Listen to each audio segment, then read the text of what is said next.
Moin zusammen, willkommen zu einem neuen Video. Ich bin heute hier in Alpen, das liegt am Niederrhein, und hier hat der international führende Hersteller im Bereich des professionellen Pflanzenbaus seinen Sitz. Das ist nämlich die Firma Lemken, die baut unter anderem den Koralin 9 Grubber. Und den wird es auch im Landwirtschafts-Simulator 22 geben. Ich darf ihn mir heute allerdings in der Realität anschauen. Und was der alles kann, das wird mir jetzt gleich der Simon erklären. Der wartet da hinten schon, zu dem gehe ich jetzt mal. Simon, was hast du für einen Verantwortungsbereich bei Lemken? Ich bin bei Lemken Produkt- und Pflanzenbautrainer für die Bereiche mechanische Unkrautbekämpfung und einmal für unseren Hybridgrubber, den Koralin 9. Vor welchen Herausforderungen steht denn die Landwirtschaft aktuell? Da gibt es verschiedene. Zum einen hatten wir in den letzten 3 Jahren, dieses Jahr nicht, eine ausgeprägte Trockenheit, die wir auch in anderen Gebieten noch haben. Und hier ist es immer ganz wichtig, ganz flach zu schneiden. Und das können wir mit dem Koralin ganz flächig ab 2-3 cm, kommt ein bisschen auf die Vorbereitung an. Und zum anderen haben wir die große Herausforderung, dass wir in den nächsten Jahren deutlich weniger Spritzmittel haben zur Verfügung seitens der chemischen Industrie. Auf der anderen Seite auch weniger nutzen dürfen. Und dann den Bereich mechanische Unkrautbekämpfung mehr in den Fokus gerückt wird und wir dadurch dann auch wieder zu unserem Koralin zurückkommen, zum ganz flächigen, flachen Schnitt. Jetzt ist es ein sogenannter Hybridgrubber. Was genau bedeutet das? Hybrid bedeutet einfach, dass wir 2 Geräte oder 2 unterschiedliche Gerätegruppen miteinander gepaart haben. Und zwar ist das einmal das Scheibenfeld, was wir hier vorne haben, was bekannt ist von den klassischen Scheibenecken. Und dahinter, um den glatten, feinen Schnitt zu vervollständigen, ein Zinkenfeld angebaut haben. Und die Kombination beides ist das Hybridsystem.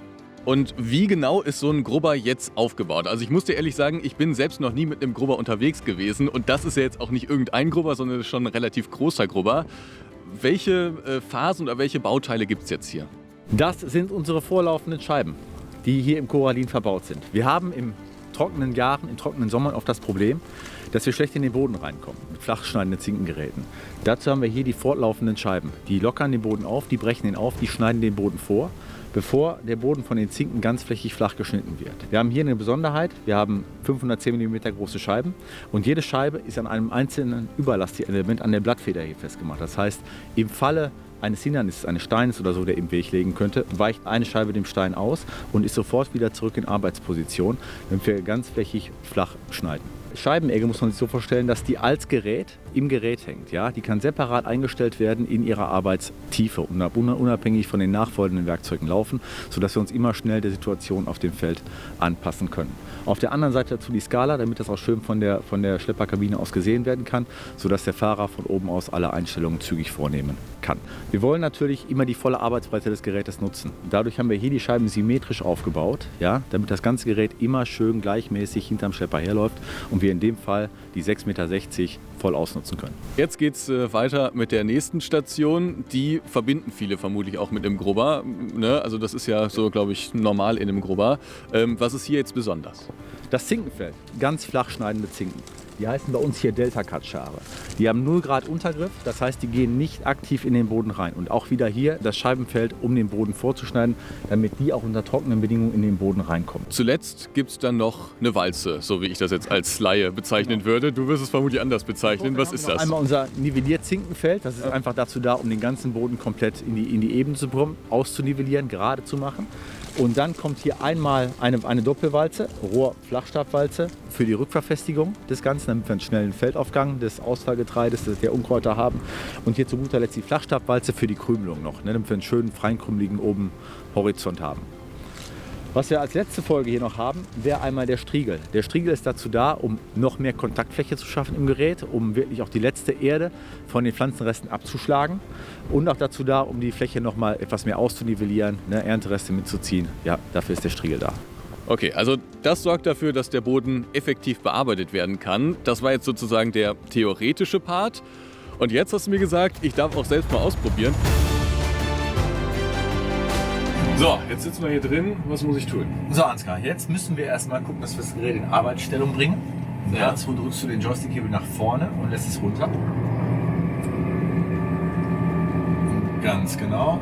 Dann fahren wir heute ohne GPS, damit du es wirklich fühlst. Jetzt suchst du dir am anderen Ende einen Punkt aus, einen Baum, ein festes Hindernis, ja, und guckst, dass du möglichst gerade auf dieses Hindernis zufährst. Ja. Dabei beobachtest du aber trotzdem noch dein Arbeitsgerät, weil du natürlich ein optimales Arbeitsergebnis haben möchtest. Falls das nicht passen sollte, kannst du ja hier über die kleinen Joystick-Tasten die Arbeitstiefe von Scheibenfeld, von Zinkenfeld unabhängig zueinander einstellen, um immer so ein optimales Ergebnis zu bekommen. Okay, und es ist jetzt nicht wichtig, dass man gerade übers Feld fährt, also im Sinne von, dass man immer so die Bahn übernimmt, sondern wir fahren jetzt ein bisschen... Wir fahren leicht diagonal. Diagonal ja, übers so Feld. 7 Grad, 10 Grad, kommt ein bisschen auf die Schlagform an, die wir gerade haben. Ganz einfach, um immer ganz flächig flach zu schneiden. Wir haben ein rädergeführtes Gerät, was sich perfekt der Kontur der Fläche anpasst. Wenn wir jetzt wie hier in der Fahrgasse oder in der mährischen Spur wären mit einem Rad, ja, weil wir kein walzengeführtes Gerät haben, könnte es sein, dass wir da tiefer arbeiten als nötig, ja, bei höherem Verschleiß, höherem Diesel, ja, und andersrum auch Unkompotenzial, was unten im Boden ist, so nach oben. Ja, also immer ganz flächig flach und dazu leicht diagonal. Jetzt den Hebel von der Wendeschaltung nach vorne, dabei die Kupplung treten, weil wir ein Lastschaltgetriebe hier haben, also kein schulterloses Getriebe. Ja. Ja, dann lässt du die Kupplung los, gibst dabei ein bisschen Gas, früher beim Autofahren beim Diesel. Das ist einmal rechts, ganz genau. Und jetzt guckst du, dass du ungefähr so auf 12 km/h kommst. Du kannst auch ein bisschen schneller fahren, ja? Für eine schöne, gleichmäßig definierte Fläche. Ja? Den nächsten Gang immer hier. Genau, immer nach oben, wie Tiptronic im Auto.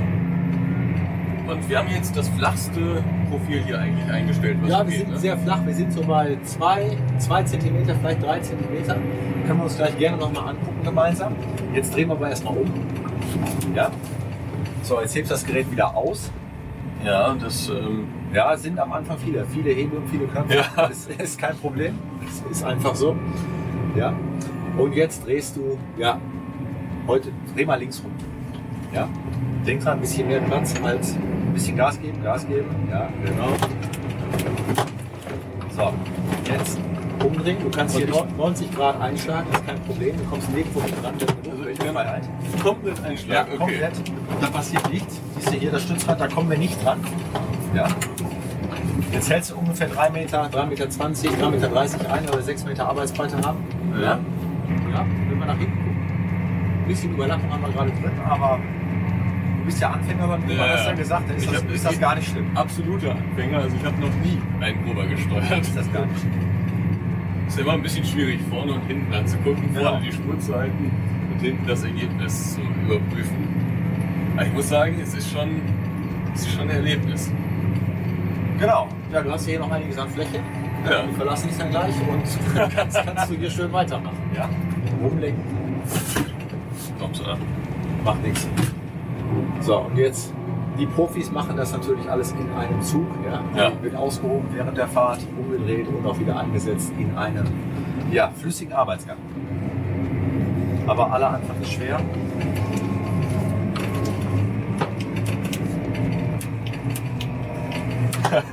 Ja, ganz gerade ist es nicht. Ja, sieht aber schon gut aus. Sieht wirklich schon gut aus.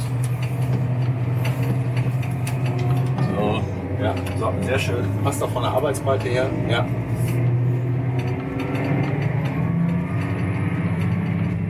Einfach immer weiter hochschalten.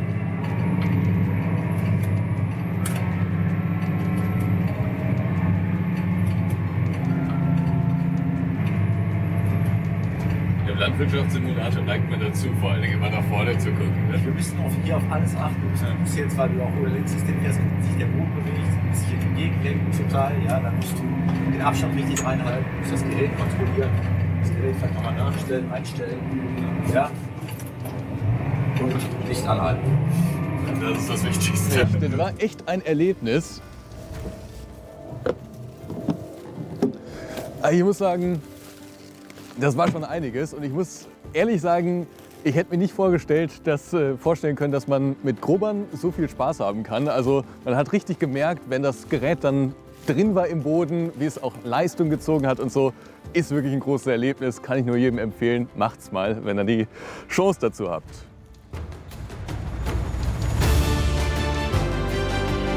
Ich durfte mir den Grubber, den Koralin 9, jetzt also mal auf dem Feld anschauen. Jetzt bin ich im Lemkenwerk und neben mir der Johannes. Was ist hier dein Job bei Lemken? Ja, hi Ansgar, erstmal herzlich willkommen hier im Lemkenwerk.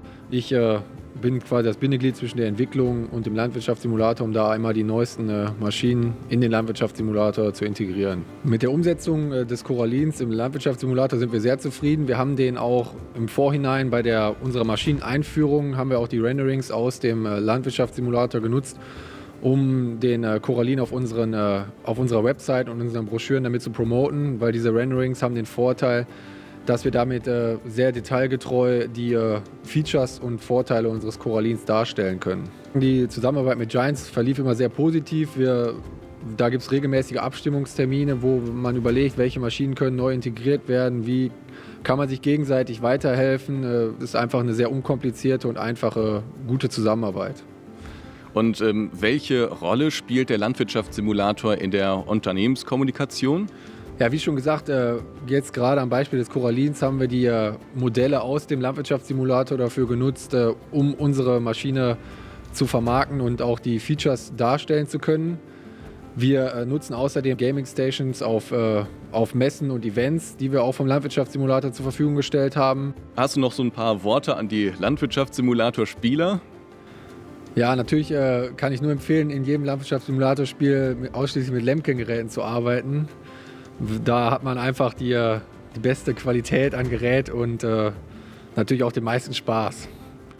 Soweit also alles zur Zusammenarbeit zwischen Giants und Lemken und wie der Koralin sich dann später im Landwirtschaftssimulator 22 anfühlt, was man da so alles Tolles machen kann, das schaue ich mir im nächsten Video an. Bis dahin, tschüss!